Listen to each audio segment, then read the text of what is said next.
For more than 30 years, I poured everything I had into building Carter Coffee from a single neighborhood cafe. As the company grew across the country, I made it a habit to quietly visit different stores without announcing who I was. Those surprise visits always revealed the truth that reports could never capture. One ordinary Tuesday morning, I walked into a location that would change everything. No one behind the counter recognized the man who had founded the company decades earlier. To everyone else, I looked like an ordinary customer stopping in for breakfast. I ordered a simple black coffee and a fresh breakfast sandwich without saying much. Then I quietly chose a table near the register. While waiting for my order, I watched the morning rush unfold across the cafe. Most customers were greeted warmly and served with genuine smiles. The store appeared clean, organized, and professionally managed at first glance. Still, I preferred observing quietly before reaching any conclusions. As I enjoyed my first bite, two cashiers began talking while preparing drink orders. They assumed every customer nearby was too busy to notice their conversation. I kept my attention on breakfast while carefully listening to every word. What I heard immediately caught my attention. Emily mentioned that several pieces of equipment had been malfunctioning for weeks. She explained that employees had reported the problems multiple times without receiving repairs. The delays were making every shift more stressful than it needed to be. I quietly set my coffee cup back onto the table. Megan replied that the regional office kept delaying maintenance requests to reduce expenses. She worried that customers were beginning to notice slower service each week. Neither employee sounded angry. They simply wanted the store to succeed. Their honesty impressed me more than they realized. A few minutes later, an elderly customer accidentally dropped her wallet near the counter. Before anyone else reacted, Emily quickly picked it up and returned it with a smile. The grateful customer thanked her for the kindness and honesty. Moments like that always mattered more than sales numbers.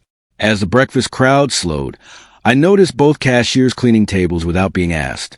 They restocked supplies, greeted every guest, and helped one another constantly. Despite the equipment problems, they never stopped treating customers with respect. Their work ethic reminded me why I started the company. Just before leaving, I overheard Emily quietly say something that made me stop walking.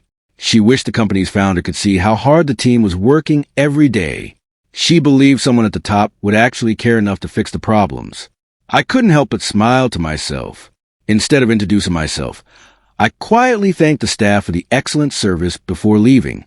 As I stepped outside, I called my executive assistant and asked her to clear tomorrow's schedule.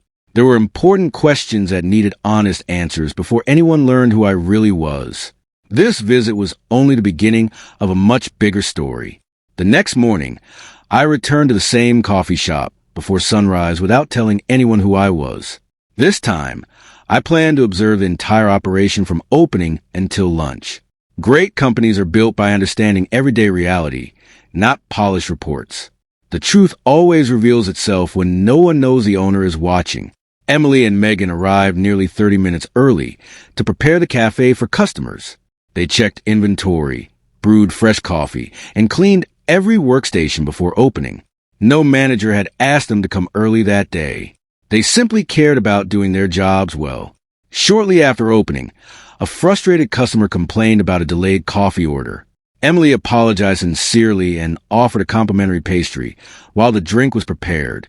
The customer quickly calmed down after seeing her genuine professionalism. Excellent service often begins with simple kindness. A loud grinding sound suddenly came from one of the espresso machines during the morning rush. The equipment struggled to keep up with customer orders. Megan quickly switched to another machine to avoid longer delays. It became obvious the maintenance problem was real. A shift supervisor quietly admitted that repair requests had been waiting for months. Budget approvals kept getting delayed despite repeated maintenance reports. The employees had learned to work around the broken equipment every day. Hearing that explanation concerned me even more. Instead of complaining, the team continued serving every customer with patience and respect. Their positive attitude never changed despite the extra challenges. Watching them reminded me that great employees deserve great leadership. I quietly wrote several notes inside my notebook. Around mid-morning, The regional manager unexpectedly arrived for a routine inspection. The atmosphere behind the counter immediately became more formal. Employees greeted him professionally before returning to their work. I remained quietly seated near the window with my coffee. Daniel reviewed sales numbers without asking employees about the equipment problems. Emily politely mentioned the broken espresso machine once again. He assured her the issue would be reviewed during the next budget cycle. Her disappointed expression said more than words ever could. After the manager walked away, Megan quietly thanked Emily for speaking up. She believed customers deserve better equipment and faster service. Neither of them complained about working hard. They only wanted the company to succeed. As I finished my coffee, I made one final note before standing up to leave. Tomorrow's executive meeting would be very different from what anyone expected. Some people would receive long overdue recognition, while others would answer difficult questions. For now, I simply smiled, thanked the staff, and walked out unnoticed.